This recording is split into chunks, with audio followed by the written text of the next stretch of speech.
Welcome to Caregiver Chats. I'm Dr. Lakelyn. Today we're talking about practical tips for hands-on dementia care. So stay tuned and we'll get into it. Caregiver Chats is a podcast designed to help those caring for older adults find balance, support, resources, and encouragement. If you're caring for an aging family member or friend, this podcast is for you. I'm your host, Dr. Lakelyn. I'm a gerontologist and caregiving advocate for Home Instead, an honor company. I know how busy caregivers are, and I'm so grateful that you're taking the time to listen. I also want to hear from you. Please email me your caregiving questions, and I plan to answer them on future episodes. My email is caregiverchats@homeinsteadinc.com.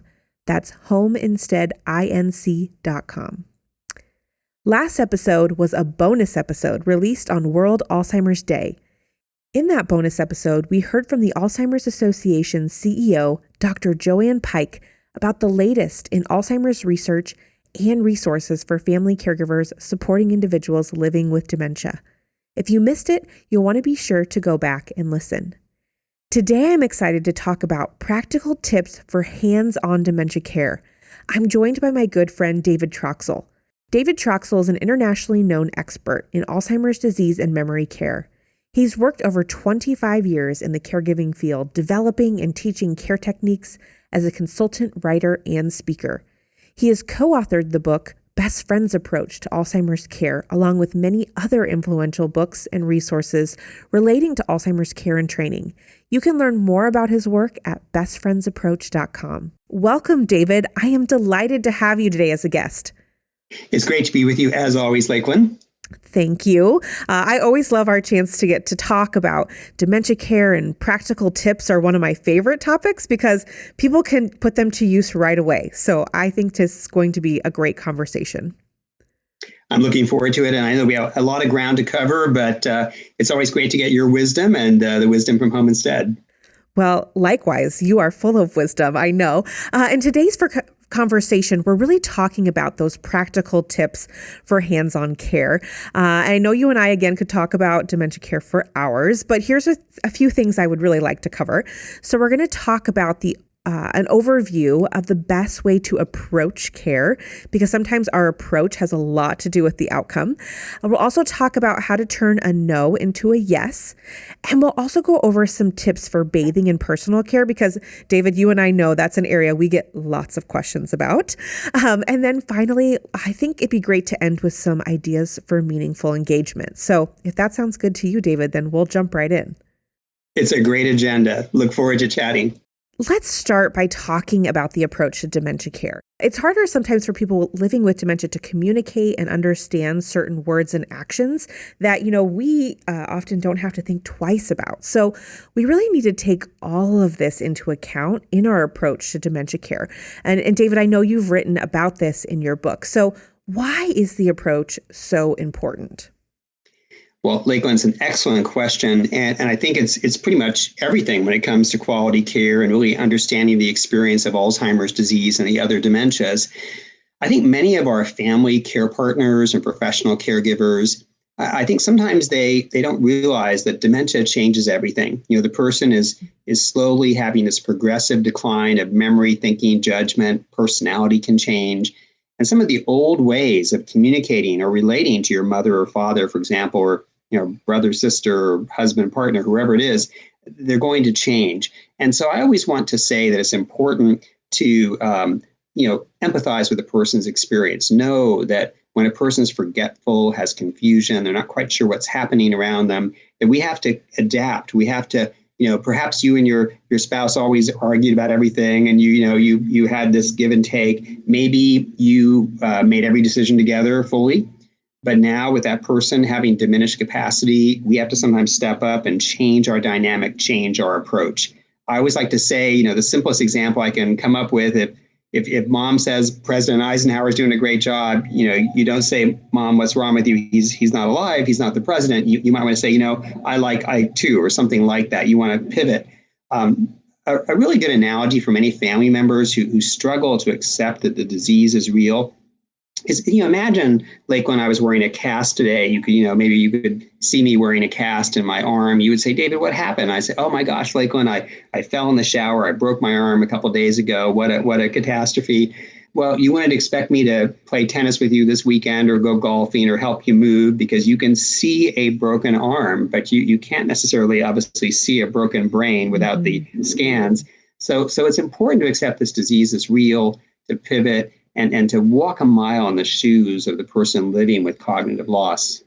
I really like that broken arm example, David, that cast. It's so visual. I mean, I think something we can relate so well to. And I hear a lot of individuals who are living with dementia say, especially in the earlier stages of the disease, people will say to me, well, you don't look like you have Alzheimer's, because as a society, we have this kind of visual perception. Maybe it's because of what we've seen in the media.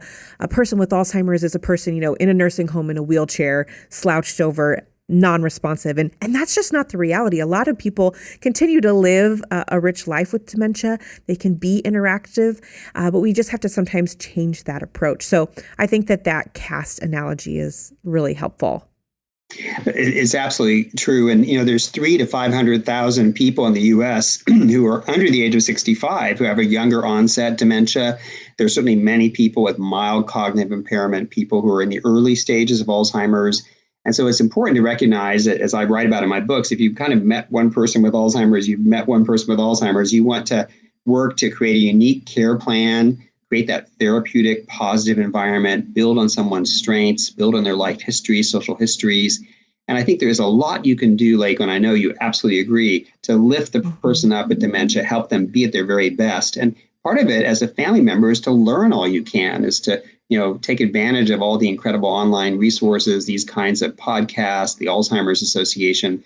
The more you know, the more effective you can be. As I was saying earlier, there's kind of a right way and a wrong way to do dementia care. And if you can learn some of those lessons, I think Oprah calls them a light bulb moment, where you kind of go, aha, I figured it out. That's how you want to sort of travel this journey with the person with dementia. Those light bulb moments are so key. And I also think education is power. And so as a family member, sometimes there's so much of this disease that you feel is out of your control. But if you can learn about the disease and the best ways to approach care, that's empowering, and it can help you be a better care partner, caregiver. And so, David, I would love to hear, what are some of your top tips for kind of the best approach that somebody could implement in kind of the day-to-day care that they're providing someone? So, Lakelyn, only you would want me to give away all my secrets in one podcast. But I'm going to, just for you, Lakelyn. No, all my guerrilla tactics, or whatever you want to call them. All right. Well, not necessarily in order of importance. Let me see if I can offer 3 or 4 really specific, actionable ideas for our listeners today.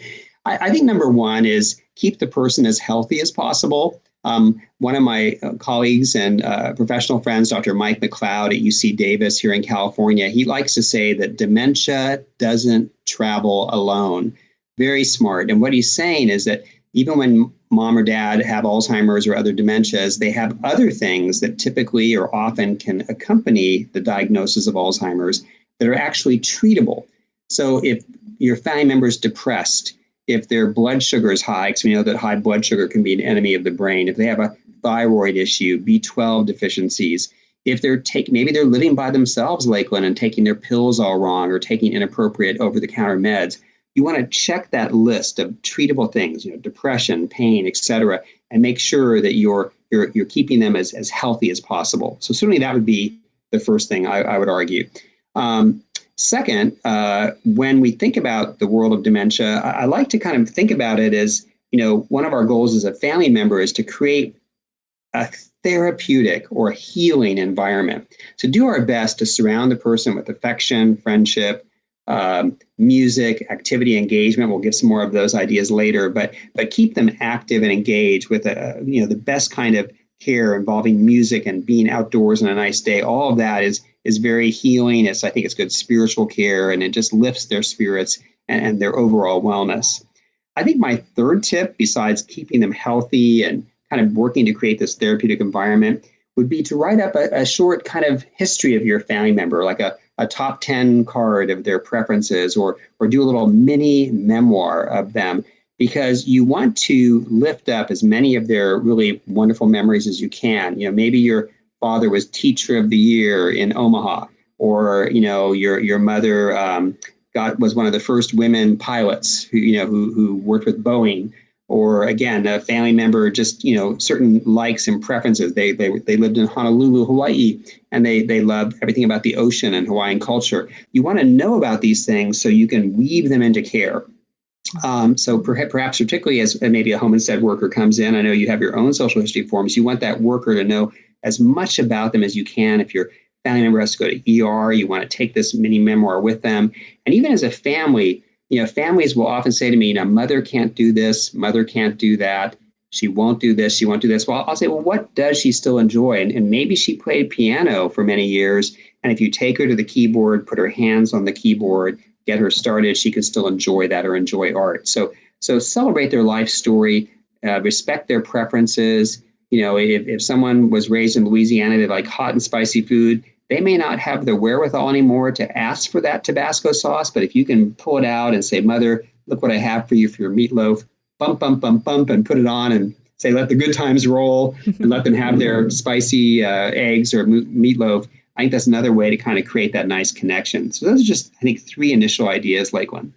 Those are all such great tips. And what I think is so wonderful about kind of that, another term for it is person-centered care, really getting to know that person, is that often family, they know that person the very best. As a professional coming in, we have to get to really know their background, but family already knows so much about them. And so if they can start to incorporate that in the care that they provide in the approach, that can really help, make for more successful, more enjoyable caregiving experiences for both the recipient and the caregiver or care partner. So I love those suggestions, David. Those are 3 great tips. I think, Lakelyn, as you're speaking, I'm thinking about another important area, which is, as cognition begins to fail, words and language and logic and thinking, I think the person with dementia, my view is they become even more sensitive to emotion, to the spirit, the mood of the room. And so one thing I always want to encourage too is showing that friendship, showing that affection, giving lots of compliments, really shoring the person up. Many people with dementia understand their diagnosis, they understand their losses, and it must be really tough. Imagine perhaps losing your career before you thought you wanted to retire. Having to give up your car, give up your ability to manage your money, having to accept help when you've been very prideful your whole life. And so I think having that empathy, lifting the person up, using that life story to give lots of compliments about them, showing your warmth. I think we've said this in some previous podcasts, but Maya Angelou did not write this about Alzheimer's, but I just still love her famous quote that people will forget what you said, people will forget what you did, but they'll never forget how you made them feel. I think that's a very essential part of caregiving. I know having used Home Instead myself, your caregivers who come to the home are often show that smile and affection. That in so many ways for us to do that with our own family members. If you work in the field, to make sure you have this positive, engaging spirit. That's very important. Oh, absolutely. It can really lift the mood of the entire room. And in some cases, if the person is having a bad day, coming in with a smile and a compliment can really start to turn things around. So I think, like you mentioned, don't underestimate your positivity and the ripple effect that can have on the individual. In so many ways, Lakelyn, I think that people with dementia, more and more, I believe there are many ways, just like the rest of us, the same needs, emotions, feelings. And sometimes an example I'll even use if I'm training staff will be talking about, when's the last time you went to a restaurant? And maybe you went to the restaurant and, the staff were a bit kind of rude and rushed and your table wasn't ready and it was really loud. And maybe you could even sort of see some of the waiters and servers in a bit of conflict with each other. How does that make us feel? And the answer is it makes us tense. We lose confidence. We begin to worry. We've all had those experiences, right? But what if you go to the restaurant and they greet you by name, Lakelyn, welcome back. Gosh, it's been a month or two since you've been here. We got a great table for you tonight. And hey, I know you love tiramisu. We have your favorite dessert tonight. They know you, they engage you, they smile. You're feeling, all is well. This is going to be a lovely experience. So I don't mean to be kind of trite about it, but I think in many ways, that kind of socialization and engagement that you might expect from a lovely, meal out at a great place is kind of almost analogous to this idea of, trying to have this relationship with the person with dementia where they're treated like, your special guest, your friend, and you honor them with this, as happy as you can be kind of, positive, affirming environment. Yes, that's another great analogy for you today, David. You have so many of them, which I just appreciate. It just makes it so practical, which I love. But we know that, not all of the caregiving journey is positive and easygoing. And sometimes caregivers, care partners can become easily frustrated when the person that they're caring for is resistant to whatever they want them to do, whether it be eating or taking medication, bathing, personal care. And a lot of times family members get frustrated because they are hearing no more than they're hearing yes. And I can only imagine how disheartening it would be for a family caregiver or care partner. So David, can you help us kind of better understand, why would a person living with dementia be resistant? And then we can talk about maybe some strategies on how to overcome that resistance. Another really good question, and probably one that could be discussed for the next 2 hours here. But I guess a couple of thoughts I have about why a person with dementia says no or is resistant. I think part of it, again, if you think about the experience of dementia, they may not understand fully what you're asking them to do. And most of us, if you ask me to invest in some crazy scheme of Japanese derivatives or whatever, I'm going to probably say, oh, I don't think that's a very good investment.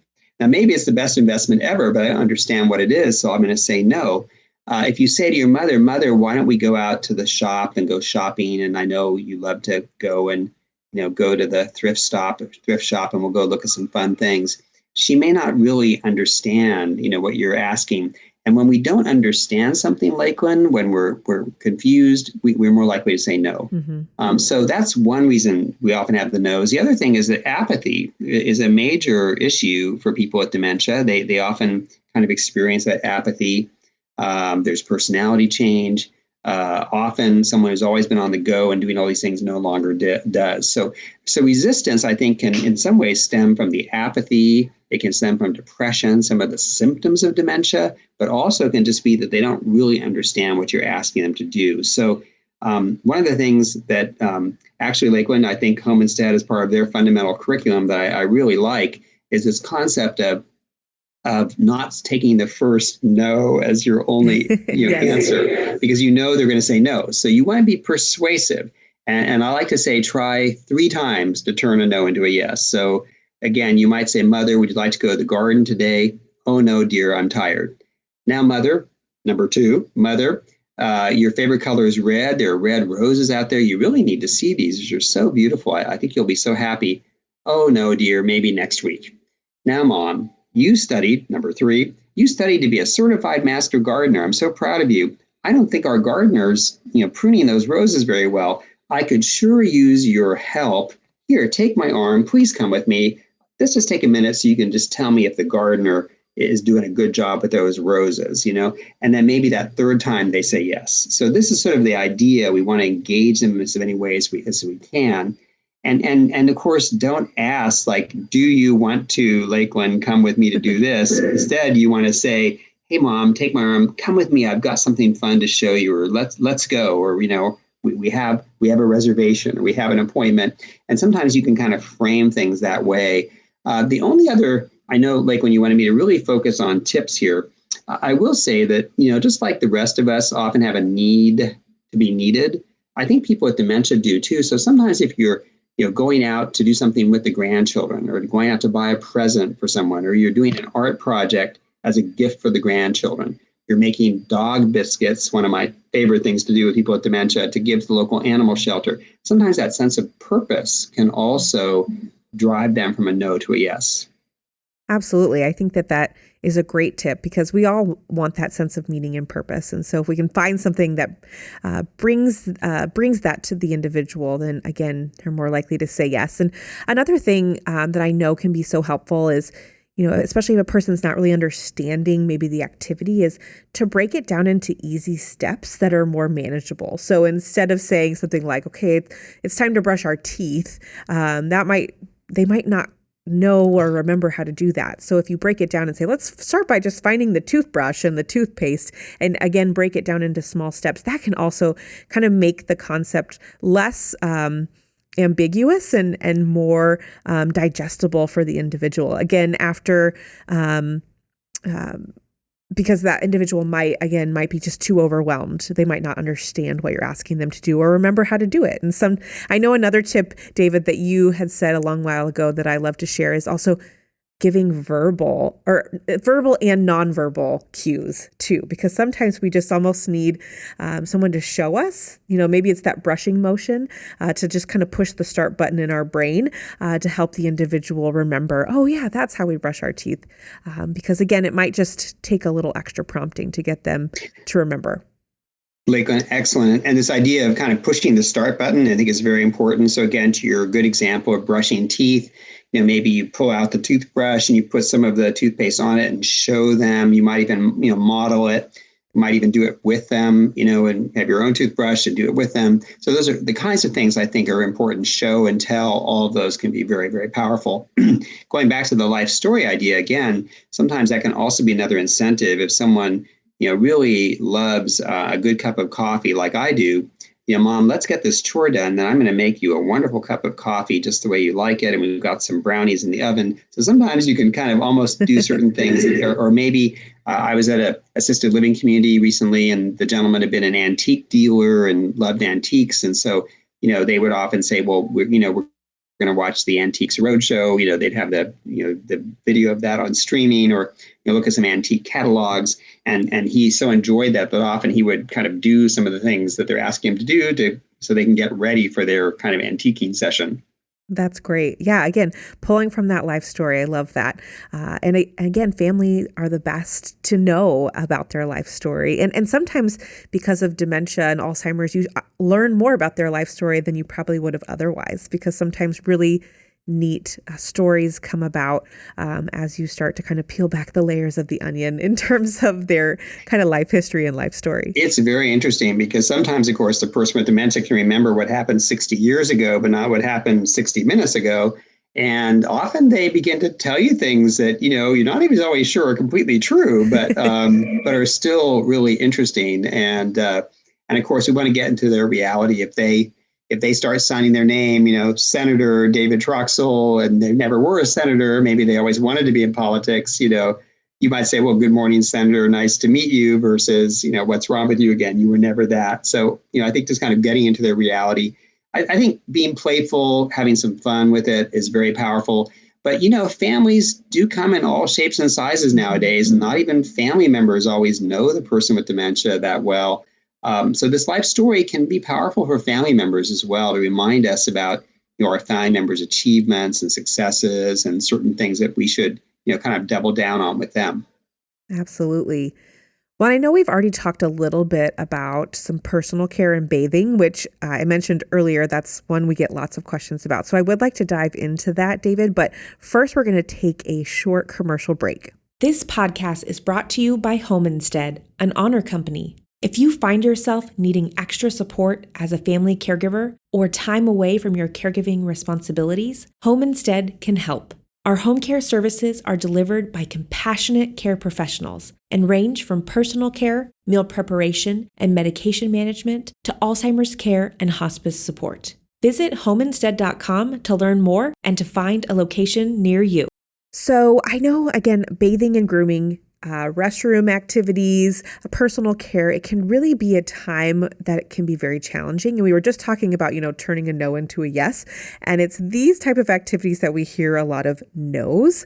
And so, David, why are these activities especially difficult or challenging for individuals living with dementia, would you say? Well, this is a tough one because, the person with dementia most often later in their disease, becomes incontinent, loses the ability to independently manage personal care. And so they do need our assistance. Now, there's some families who just seem to have that magic knack, as we know, and are able to help their mother or father or whoever it is. Others just struggle so hard. So I guess I'll kind of approach your question in a couple of different ways. I think number one is if you think about the symptoms of dementia and what's going on for people living with dementia, it's not surprising that they resist, when you help them in the shower or help change a wet brief or things like that. Because number one, they may not be totally self-aware. They may think they had a shower that day, and maybe it's been 2 weeks. They may not realize that their briefs are wet and need to be changed. So, if you approach them too aggressively or too straight on, so to speak, and you want to do these things for them, if any of us felt we're fine and someone's trying to tug at us and pull us and push us and prod us, we would sort of fight back or push back. But I think for one thing, I guess what I'm trying to say is understand that these feelings of resistance or fear or anxiety, I think, are very real. I think, our personalities retain. Most of us, again, have a sense of pride and dignity, and it'd be tough to have somebody changing your briefs and cleaning you up, and tough to have someone give you the shower. So I think having that kind of empathy for the situation is powerful. And when you recognize that the resistance is partially from that, also, I think partially from maybe, again, just them not really understanding what's going on, it allows us to, I think, get a bit more clever. So a couple thoughts I have, like in general about personal care, try to set the stage for success. Be organized, be ready, have all your supplies good. You don't want to be stumbling around for the wet wipes or, starting the shower. You want to have everything running and going. I think try to approach it as an activity versus a chore. So, gosh, mom, your spa appointment is ready, or gosh, I got your favorite lavender soap, and, kind of trying to approach it with a bit of lightheartedness, and that can kind of, again, set the stage. I've had good luck with a very practical idea, Lakelyn, of having some music on for a little while first. Mother loves Dolly Parton, so play some Dolly Parton music, or Louis Armstrong or whatever. Music can relax you and kind of help you kind of get in a better space for getting these done. And then just doing your best to make it happen. I will say that this is one time where, again, if you're just struggling, this is a good time to look at an in-home caregiver, consider eventually assisted living or something like that, because it is interesting. Sometimes the family member will do things for the professional caregiver that they won't do for the family member. So if you are struggling, don't beat yourself up about it. Recognize this comes with the territory. And this is a sign or time when you might want to consider getting help. Yeah, that is a really great tip. And we often see families come to us at home instead for these types of activities because they are being met with resistance. And sometimes having that outside person come in kind of just helps things along, or maybe they have different techniques that they were trained on, like we do in our Care Pro training. And so, that different approach that professional have might just be the one that is kind of the magical approach that the family member didn't necessarily think of.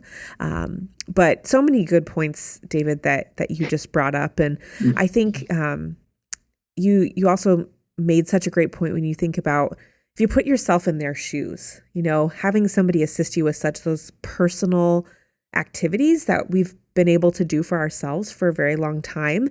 Now, all of a sudden you need assistance with that. I always think, like, how can I make this as comfortable for the person as possible? How can I maintain as much dignity for them as possible through the activity as well? So that might be something family caregivers might not be like fully attuned to. So sometimes it might be as simple as using a few more towels strategically during the bath time to cover various private areas, or having a warm robe for them to wear right up until the moment they have to step in the shower, just again to create a little more of that privacy. Could also be just one more tip I would add on to there, because like I said, if somebody started helping me bathe, it might make me uncomfortable, especially if it was my son or my daughter. And I will say, again, you can kind of learn. I mean, and we know, as I said earlier, caregiving can be so financially, emotionally, physically stressful, but it's incredible how many of us somehow rise to the occasion. I mean, when my mom had Alzheimer's, she passed away in 2008. I helped her in the shower, helped her with her wet briefs. I did all these things. If someone had asked me years ago, could you do that for your mother? I would have said never, but somehow you work it out. And I remember often what seemed to work for me is I would say, gosh, Mom, I'm all thumbs. Oh my goodness, forgive me, Mom. I'm just sort of clumsy. Oh, good grief. What a mess we've gotten ourselves into. Let's get through this together, and then we'll have a nice cup of, tea with some milk the way you like it, and have a little afternoon tea. Oh goodness, what a struggle. Isn't this just ridiculous? So sometimes, I think having a little levity, not taking yourself too seriously, kind of, again, she kind of picked up my emotion, that it wasn't so stressful and anxious. I think that helped her kind of, protect her dignity when I kind of fell on the sword a little bit myself for that. Yeah. Yeah. Sometimes we talk about in training, like having to take the blame at times for things maybe going wrong, or if you're being accused of not making the toast right or something of that sort, you just have to kind of take a deep breath at times and just say, oh, I'm so sorry. How would you like the toast made? Or let me try that again. Because it just, sometimes is an easier way to handle things than to try to be argumentative or try to correct the individual. So such great tips that we hopefully the listeners will find helpful when it comes to kind of those more personal care activities. Right.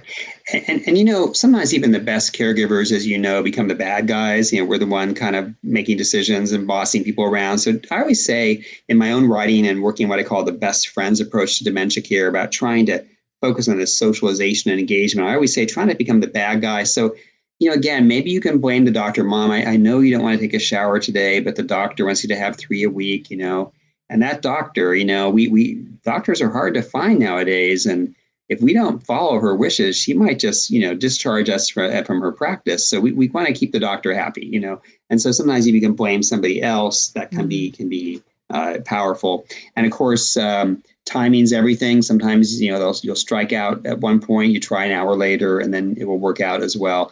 I will joke, since it's summertime in Omaha where you are, and Sacramento where I am, they never say no to ice cream, though, do they, Lakelyn? I think ice No, cream is and I don't either. I know. So I always think of, that little bribe at the end. And then one of my favorite guerrilla tactics, I think I've actually shared this on a previous webinar, but I got taught this years ago by my dear friend and late colleague, Virginia Bell, that, to have an ice cream cone, because when you think about an ice cream cone, you have to hold it, you have to give it your attention.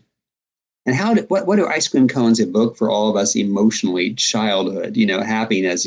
You can't be angry and depressed and mad eating an ice cream cone. So, then maybe having a couple of those in the freezer with those old-fashioned cones could be another kind of, best practice for dementia care.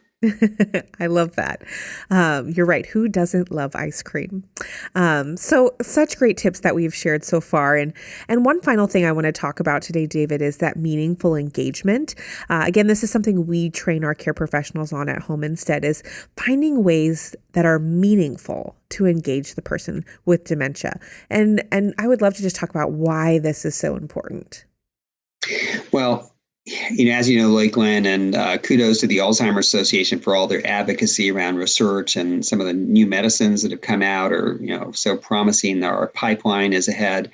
But really right now, there is no, from my point of view, practical, truly successful treatment for dementia that's medicine-based. We have a couple of new medicines that are promising, that are really for very early stage people. Not having that medical treatment, again, activities and engagement are very powerful. So let me just offer a few things that I think are particularly effective in in-home settings or other settings. I've already mentioned music, but music is something we all enjoy. It lifts our spirits. Create a personal playlist for your family member. Get one of those smart Google speakers or Amazon speakers, so you can, again, even before the shower, just in general, play mom's favorite Frank Sinatra tunes or Tony Bennett tunes. So music is powerful. I also very much enjoy the arts, doing art together. Collage is something that I've had good luck with because it's tactile and people can move things around, and that can be something powerful.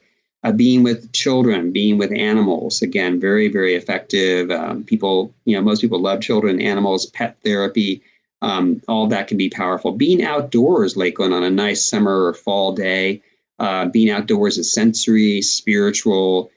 You get some physical exercise. All of that can be very powerful.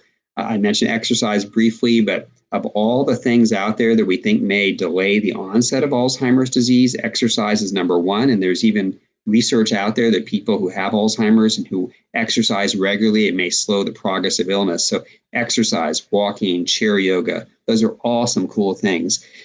We've talked about this sort of life story work, working on a little mini memoir together, as I mentioned, going through scrapbooks, old photos, doing things for others, even just pulling out, the cookbooks and going through old recipes, asking someone for help. Mom, I'm going to have my boss over for dinner. Would you help me figure out what to serve? And, asking for them to help, I think it'd be very, very productive. So there's many, many things. I've written a number of books on activities, but the Alzheimer's Association has a lot of great things. But boredom is the enemy. Boredom is the enemy. Everything you can do to keep them active and engaged, I think, is very effective, particularly for people, by the way, with mild cognitive impairment, where we want them to live their life, stay active, stay social. And we believe that can be very neuroprotective.